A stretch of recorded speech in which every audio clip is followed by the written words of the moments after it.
आज C2 जिला committee की विस्तारित बैठक हुई और जिला में संगठन की स्थिति की समीक्षा भी की गई और इस बैठक में C2 राज्य महासचिव राज्य प्रभारी गौतम भी शामिल रहे और इस बैठक में विभिन्न यूनियन के लोग जो CITU के साथ जुड़े हैं शामिल हुए और मुख्य रूप में जो बैठक में चर्चा हुई वो सरकार की जो मजदूर विरोधी नीति है, चाहे वो केंद्र की सरकार है चाहे राज्य की सरकार है, उनकी नीतियों के खिलाफ जो उन नीतियों के चलते मजदूरों का शोषण हो रहा है और उसके खिलाफ लड़ने के लिए भी रणनीति बैठक में बनाई गई, जिसमें आने वाले समय में जो केंद्र का बजट आ रहा है, अगर बजट में मजदूरों के लिए चाहे वो स्कीम वर्कर हैं, दूसरे मजदूर हैं, न्यूनतम वेतन जो 26,000 की मांग कर रहे हैं, अगर उसमें प्रोविज़न नहीं किया जाता है तो 5 फरवरी को पूरे ज़िला में केंद्र सरकार के बजट के खिलाफ जो प्रदर्शन किया जाएगा और इसके साथ ही हिमाचल प्रदेश का विधानसभा का जो बजट सेशन होगा, हिमाचल प्रदेश की सरकार जिस तरह से मजदूर विरोधी, आम जनता विरोधी जो फैसले ले रही है, उसके खिलाफ जो है विधानसभा में सैकड़ों की संख्या में चंबा से भी लोग जाएंगे और विधानसभा का घेराव करेंगे। इसके साथ में ये भी चर्चा की गई कि केंद्र सरकार ने जो 2020 में कोरोना के समय में मजदूर विरोधी जो मजदूरों के कानूनों को बदल के 4 लेबर कोड लाए, उन लेबर कोड के खिलाफ CITU जो है वो पूरे देश में आंदोलन करेगा। अगर केंद्र सरकार ने इसको लागू किया तो तुरंत उसके अगले दिन जो है वो CITU सड़कों पर आएगा, हड़ताल करेंगे और इन कोड का विरोध करेंगे और लंबा आंदोलन भी करेंगे और सरकार को इन कोड को निरस्त करने के लिए मजबूर करेंगे। इस पर ये भी चर्चा हुई और आंदोलन की भी रूपरेखा बनी। इसके साथ में जो मिड डे मील है, आंगनवाड़ी हैं, उनका जो केंद्र सरकार का जो बजट उनका मानदेय मिलता है वो लगातार इस साल में उनको समय पर नहीं दिया जा रहा है और इसको लेकर भी आने वाले समय में आंदोलन किया जाएगा और हम ये मांग भी कर रहे हैं कि जो स्कीम वर्कर है उनको पहले कम पैसा मिलता है और ये लंबे समय 6-6, 7-7 महीने तक जो है केंद्र का बजट नहीं मिल रहा है और जिसके चलते उनका जो गुजर बसर करने में भी दिक्कत आ रही है। और ये हमारा ये मानना है कि केंद्र सरकार हर साल जो स्कीम वर्कर हैं उनका जो बजट है उस बजट में लगातार कटौती करती जा रही है, बजट को घटाया जाता है, जिसके चलते ये समस्या आ रही है। तो हमारी ये मांग रहेगी कि जो अभी जो बजट सेशन होगा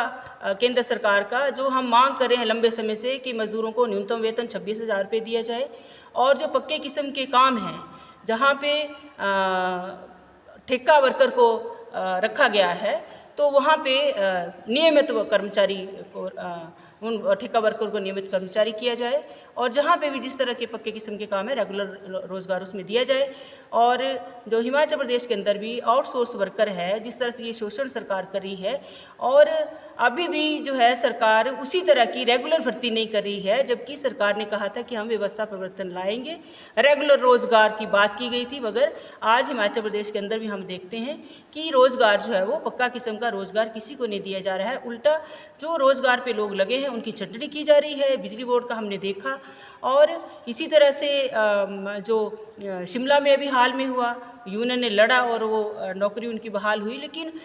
सरकार जो हिमाचल प्रदेश की है वो पूरी तरह से जो जैसे केंद्र सरकार की जो नीति है उसी नीति के ऊपर ही चल रही है। इसी का विरोध करने के लिए विधानसभा में के घेराव जो किया जाएगा और ज़्यादा से ज़्यादा संख्या में लोग चंबा से सरकार की इस नीति के विरोध में शिमला जाएंगे। इसके अलावा आंगनवाड़ी वर्कर्स, जिसका सुप्रीम कोर्ट का जो ऑर्डर आया है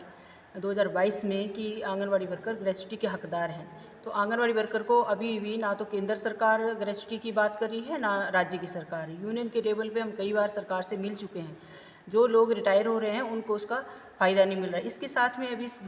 गुजरात हाई कोर्ट का और सुप्रीम कोर्ट ने भी कमेंट किया है कि आंगनवाड़ी वर्कर को रेगुलर कर्मचारी बनाया जाए और जो गुजरात हाई कोर्ट है उसने कहा कि आंगनवाड़ी वर्कर को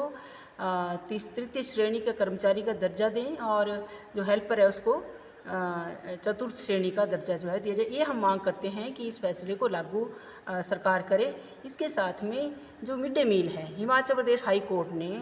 मिड डे मील के लिए जो इनको छुट्टियां नहीं मिलती हैं, तो हाई कोर्ट का ये फैसला है कि मिड डे मील वर्कर को छुट्टियां दी जाएं और 10 महीने का जो वेतन दिया जाता है उसकी जगह 12 महीने का वेतन दिया जाए। ये भी हम सरकार से मांग करें, जो सरकार उसको लागू नहीं कर रही है, तो ये भी एक मुद्दा है। दूसरा, अभी सुप्रीम कोर्ट ने कहा कि जो स्थायी किस्म के काम है, जो पक्के किस्म के काम है, वहाँ पे जो रेगुलर रोज़गार नियमित भर्ती होनी चाहिए। मगर यहाँ पर हम देखते हैं, अगर हम चंबा ज़िला में देखें तो ज़िला के अंदर जो है बड़ी NHPC की जल विद्युत परियोजनाएं हैं, जिसमें लगभग 1000 से ज़्यादा लोग काम करते हैं, जो कच्चे जो ठेका आधार पर उनको रखा गया है। तो हम सरकार से ये मांग करते हैं कि सुप्रीम कोर्ट के फैसले को लागू करते हुए NHPC वर्कर को जो ठेका पर काम कर रहे हैं उनको जो है वो तुरंत जो है वो नियमित किया जाए, और जो जितना भी आउटसोर्स जहाँ पक्की किस्म का काम है वहाँ पे पक्का रोज़गार दिया, ये CI2 जो है वो मांग करता है। और इन्हीं मांगों को लेकर जो है वो आने वाले समय में अगर सरकार इसको नहीं मानती है तो आंदोलन जो है वो किया जाएगा।